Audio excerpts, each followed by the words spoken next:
नमस्कार मेरे प्यारे दोस्तों, मैं Ratnabhushan, friend motivator and guide to IAS aspirant, international motivational speaker, leadership trainer, CEO, coach, political strategist and policy adviser.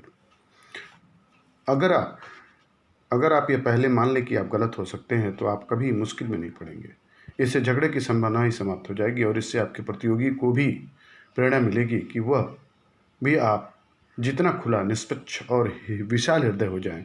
हो सकता है कि इसके बाद वह भी यह कहने पर विवश हो जाएं कि वह भी गलत हो सकते हैं।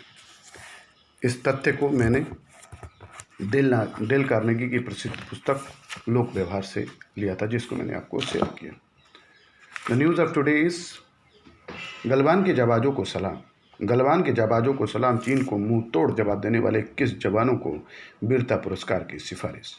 लद्दाख सीमा पर चीन के सैनिकों की चालबाजी का मुंह तोड़ जवाब देने वाले 21 जाबाजों के लिए अर्धसैनिक बल भारतीय तिब्बत सीमा पुलिस ने वीरता पुरस्कार की सिफारिश की। इसके अलावा चीनी सैनिकों से मोर्चा लेने वाले 294 जवानों की महानिदेशक प्रशस्ति पत्र से सम्मानित किया जाएगा। आईटीबीपी ने पहली बार चीन से हुई झड़प को लेकर आधिकारिक बयान दिया। आईटीबीपी ने बताया कि जवानों ने न सिर्फ खुद को बचाया बल्कि आगे बढ़ने की कोशिश कर रहे पीपल्स लिबरेशन आर्मी के सैनिकों को करारा जवाब भी दिया और स्थिति को नियंत्रण में लाने की भूमिका निभाई। चीन के पत्थरबाज सैनिकों को मुंहतोड़ जवाब देते हुए अर्धसैनिक बल के जवान पूरी रात लड़े और न्यूनतम नुकसान उठाया। टकराव की जगहों पर 17 से 20 घंटे डटे रहे जवानों ने काम किया। बटाला हाउस मुठभेड़ के हीरो मोहनचंद को 7वां वीरता पदक। स्वाधीनता दिवस के पूर्व संध्या पर केंद्र सरकार ने वीरता पदकों का ऐलान किया है। 2008 में बटाला हाउस मुठभेड़ में शहीद हुए दिल्ली पुलिस के इंस्पेक्टर मोहनचंद शर्मा को मरणोपरांत 7वीं बार वीरता पदक प्रदान किया है। गृह मंत्रालय ने बताया कि वीरता, विशिष्ट सेवा व उत्कृष्ट सेवा पदकों समेत 926 पदक राज्य एवं केंद्रीय पुलिस बलों के कर्मियों को प्रदान किए गए। वीरता के लिए पुलिस पदक की सूची में जम्मू कश्मीर पुलिस की 81 पदकों के साथ शीर्ष पर है। इसके बाद केंद्रीय रिजर्व पुलिस बल को 55 पदक मिले, उत्तर प्रदेश पुलिस को 23, दिल्ली पुलिस को 16, महाराष्ट्र पुलिस को 14 और झारखंड पुलिस को 12 वीरता पदक प्रदान किए गए। इस बार किसी को भी वीरता के लिए राष्ट्रपति पुलिस पदक प्रदान नहीं किया गया। हैदराबाद स्थित राष्ट्रीय पुलिस अकादमी के निदेशक और आईपीएस अधिकारी अतुल करवल को सीआरपीएफ में सेवा के दौरान एक अभियान के लिए दूसरी बार पीएमजी दिया गया। सीआरपीएफ के प्रवक्ता ने बताया कि बल को मिले 55 वीरता पदकों में से 41 जम्मू कश्मीर में के अभियानों से और 14 छत्तीसगढ़ में नक्सलियों के खिलाफ अभियानों से संबंधित है। चीन को चेतावनी। सीमा पर शांति की कोशिश का भारत देगा माकूल जवाब।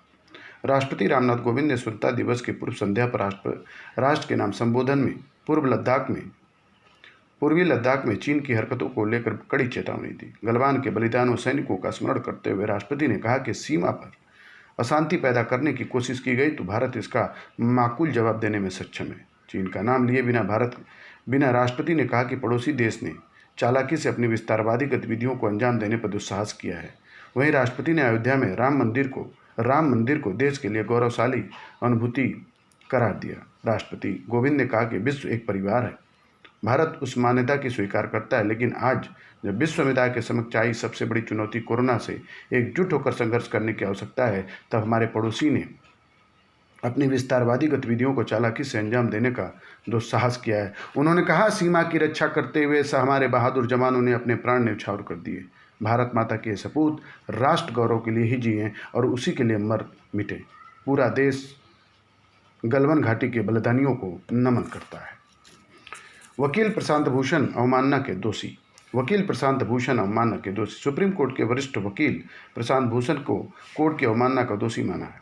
Chief justice एस.ए. बोबडे और 4 पूर्व चीफ जस्टिस पर भूषण के ट्वीट के लिए कोर्ट ने उन्हें शुक्रवार को आपराधिक मामला का दोषी ठहराया। प्रशांत भूषण को दी जाने वाली सजा पर बहस 20 अगस्त को होगी। बता दें कि कोर्ट की अवमानना के दोषी व्यक्ति को 6 महीने की साधारण कैद या 2000 रुपये जुर्माना या दोनों सजाएं हो सकती है।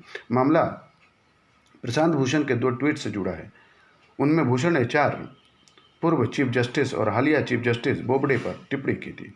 कोर्ट ने इन दोनों ट्वीट को न्याय प्रशासन का अवमानना किया। कोर्ट ने आदेश दिया कि प्रशांत भूषण ने सुप्रीम कोर्ट के कामकाज पर हमला किया है। इससे अगर सख्ती से नहीं निपटा जाए तो न्याय प्रशासन की प्रतिष्ठा और ख्याति प्रभावित होगी। लोगों का न्यायपालिका से भरोसा और न्याय देने की इसकी क्षमता की जुडिशरी की बुनियाद है। इस बुनियाद पर हमले को नज़रअंदाज नहीं किया जा सकता। कोर्ट ने इस मामले में ट्विटर को आरोप मुक्त कर दिया है। रणनीतिक वजहों से चीन को बार बार खटक रहा भारत का डरबुक श्योक रोड। पूर्वी लद्दाख में वास्तविक नियंत्रण रेखा पर चीन की दुस्साहस यूं ही नहीं है। कूटनीति से लेकर सामरिक मामलों में विशेषज्ञ इस बात से इत्तेफाक रखते हैं कि डरबुक श्योक रोड रणनीतिक वजहों से चीन की आंखों में खटक रहा है। पूर्वी लद्दाख में DSDBO रोड के नाम से चर्चित इस सड़क ने भारतीय सेनाओं को चीन की चुनौती का जवाब देने के लिए रणनीतिक बढ़त दी है। हर मौसमी लिहाज से सदाबहार इस सड़क की रणनीतिक अहमियत के मद्देनज़र ही चीनी सेना पूर्वी लद्दाख के इलाकों में LAC पर शरारतपूर्ण अतिक्रमण से बाज नहीं आ रही है। डरबुक श्योक रोड से चीन की बड़ी बेचैनी की वजह से इससे जुड़े 3 अहम रणनीतिक मोर्चे हैं जो भारतीय सेनाओं को चीन के साथ पाकिस्तान पर सतर्क निगाह रखने के लिए बेहद महत्वपूर्ण है। लेह से शुरू होकर 220 किलोमीटर लंबी यह सड़क डरबुक और श्योक वैली को जोड़ते हुए चीन से लगी LAC के करीब तक जाती है। पेगोंग झील इलाके और गलबन घाटी से गुजरने वाले सड़क भारत को अक्साई चीन के क्षेत्र में भी सीधे निगाह रखने का जरिया बना दिया है। साथ ही दुनिया की सबसे ऊंची दौलत बेग ओल्डी हवाई पट्टी को भी जोड़ती है। द्वितीय विश्व युद्ध के दौरान बनाए गए इस हवाई पट्टी को भारत ने 1962 में चीन के साथ युद्ध के समय चालू किया। हालांकि उसके बाद 2008 तक इसकी हवाई पट्टी का इस्तेमाल पूरी तरह बंद ही रहा। DSDBO रोड के निर्माण की प्रगति के साथ ही 2013 में भारत ने अपना सबसे बड़ा परिवहन विमान C-130J को यहाँ उतारकर इस हवाई पट्टी को नई जिंदगी दी। भारतीय सेनाओं को LAC पर अपनी मजबूती बढ़ाने में इस दोहरे संपर्क का फायदा मिला। DSDBO रोड की तीसरी रणनीतिक अहमियत है कि यह सबसे कठिन सैन्य मोर्चे सियाचिन ग्लेशियर तक पहुंचाने का वैकल्पिक मार्ग बन गई है। सामरिक मामलों के विशेषज्ञ retired major general JKS Pariyar कहते हैं कि DSDBO रोड ने अक्साई चीन, सियाचिन और दौलत बेग ओल्डी में भारत को रणनीतिक मजबूत दी है।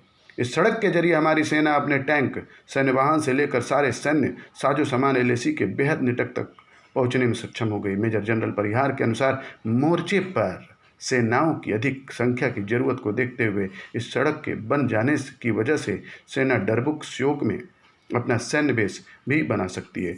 दुनिया के सबसे दुर्गम इलाकों से गुजरती सड़क का निर्माण सीमा सड़क संगठन BRBO के लिए किसी अंतरिक्ष मिशन से कम नहीं रहा।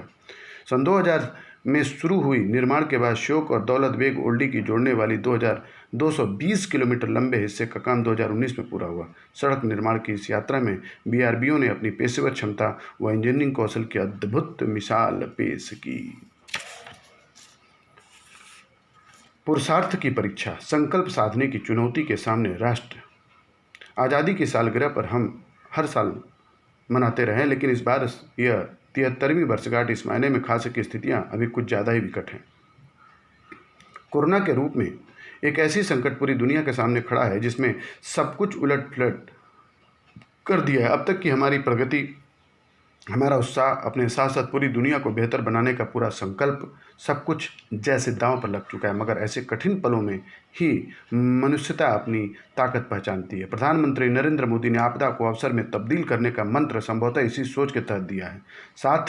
साथ में उन्होंने आत्मनिर्भर भारत का बड़ा लक्ष्य भी देश के सामने रखा है। हालांकि स्वतंत्रता प्राप्ति के समय से ही आत्मनिर्भरता भारत का घोषित लक्ष्य रहती आई है। उदाहरण के लिए हरित क्रांति के जरिए खाद्यान्न उत्पादन के मामले में देश की आत्मनिर्भरता हासिल की और अपनी ज़रूरत की लगभग सारी चीज़ें हम अपने देश में ही बनाते हैं। मगर संपूर्णता में देखें तो अलग अलग दौर में इसे लेकर काफ़ी घालमेल भी दिखता रहा। कई बार हमने इसके विपरीत लक्ष्य निर्धारण कर उल्टी दिशा में भी यात्रा शुरू की है। जैसे 80 के दशक में टीवी के कल पुर्जे अन्य देशों से मंगवाकर अपने यहाँ टीवी बनाने की कवायद जारी थी। वह 90 के दशक के शुरुआत में नरसिंह राव सरकार की नई आर्थिक नीति से एक झटके में बिखर गई।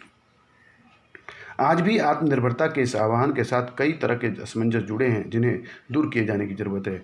आरएसएस प्रमुख मोहन भागवत ने हाल में समझाया कि आत्मनिर्भरता का मतलब विदेशी वस्तुओं का बहिष्कार नहीं है, बल्कि स्वदेशी को प्राथमिकता देना है। इस क्रम में रक्षा मंत्री की 101 वस्तुएं विदेशों से न लेने का सरकार का हालिया फैसला खासा अहम है, मगर ऐसे फैसलों पर अमल सुनिश्चित करते हुए हमें यह भी समझना होगा कि किसी देश की असली आत्मनिर्भरता रिसर्च एंड डेवलपमेंट के जरिए हासिल की जाने वाली विज्ञान और तकनीकी उन्नति पर ही निर्भर करती है।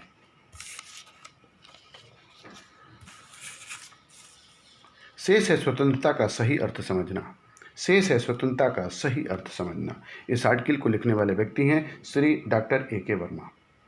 74वें स्वतंत्रता दिवस पर ध्वजारोहण करते वक्त हम सबका ध्यान उन अमर बलिदानों की ओर जाना स्वाभाविक, जिन्होंने हर गांव, गली, मोहल्ले, कस्बे और शहर में अपनी जान की बाजी लगाकर हमें आज़ादी दिलाई। कितने अत्याचार, कितनी यातनाएं, कितनी कुर्बानियाँ उन बलिदानियों और उनके परिवारों ने सही आज हमें और खासकर हमारी नई पीढ़ी को इसका भान नहीं है। विडंबना यह है कि न कोई बताता है और न ही उनके बारे में पढ़ाया जाता। निसंदेह गांधी जी ने स्वतंत्रता आंदोलन संग्राम का नेतृत्व किया, लेकिन स्वतंत्रता के विमर्श में जो भाषाई प्रतीक गढ़े गए वे नेताजी सुभाष चंद्र बोस, शहीद भगत सिंह, चंद्रशेखर आज़ाद, सुखदेव, अशफाकुल्ला खान, राम प्रसाद बिस्मिल, बटुकेश्वर दत्त, मदन लाल धिंगड़ा असंख्य क्रांतिकारियों तथा बलिदानियों की भूमिका नज़रअंदाज करते हैं। क्या किसी को चित्तू पांडे, मंगल पांडे, रानी लक्ष्मीबाई के सहचारी झलकारी बाई, रानी चेन्नम्मा, अल्मोड़ा के शहीद किशन सिंह बोरा, राजस्थान के लाडू राम, मध्य प्रदेश के तात्या भील, राजस्थान के सागरमल गोपा, झारखंड के ठाकुर विश्वनाथ सहदेव, बिहार के शहीद रामफल मंडल, हैदराबाद के कोमाराम भीम, हिमाचल के पहाड़ी गांधी कहे जाने वाले बाबा कांसीराम, उड़ीसा के 12 वर्षीय शहीद बाजी राउत आदि के नाम भी ज्ञात हैं। ऐसे नाम अनगिनत हैं, पर उनमें से तमाम गुमनाम हैं। धन्य है हमारे इतिहासकार जिन्होंने असली इतिहास न कभी लिखा न पढ़ाया। क्या हमारी जिम्मेदारी नहीं कि हम स्वतंत्रता संग्राम में प्रत्येक जिले में स्थानीय क्रांतिकारियों की भूमिका के बारे में, उनके त्याग और बलिदान के बारे में लोगों को बताएं? स्वतंत्रता की वास्तविक समझ विकसित कैसे होगी? क्या होती है स्वतंत्रता? कभी इस पर गंभीरता से विचार किया गया? अधिकतर इस सिद्धांतकार इसे व्यक्ति और राज्य की मध्य शक्ति संतुलन के पश्चिमी चश्मे से देखते हैं, लेकिन स्वतंत्रता बहुआयामी अवधारणा है जिसमें व्यक्ति, समुदाय, समाज, राज्य और विश्व समाहित है। ब्रिटिश शासन से स्वतंत्रता प्राप्त करने का सपना 1947 में पूरा हुआ, लेकिन यह तो अंग्रेजी गुलामों से मिली मुक्ति थी। स्वतंत्रता हमें क्यों चाहिए? हमें कहाँ और किधर जाना है? क्या हासिल करना है? इन सवालों पर भी विचार किया जाना चाहिए। प्रतिवर्ष 15 अगस्त को प्रतीकात्मक रूप में ध्वजारोहण करना भी अभिष्ट नहीं है। क्या हमारी सरकारें, शिक्षा व्यवस्था और समाज अपने उन उद्देश्य, लक्ष्य, दिशा और दृष्टि का बीजारोपण कर पाए जिससे स्वतंत्रता को हमें सच्चे अर्थों में देख सकें?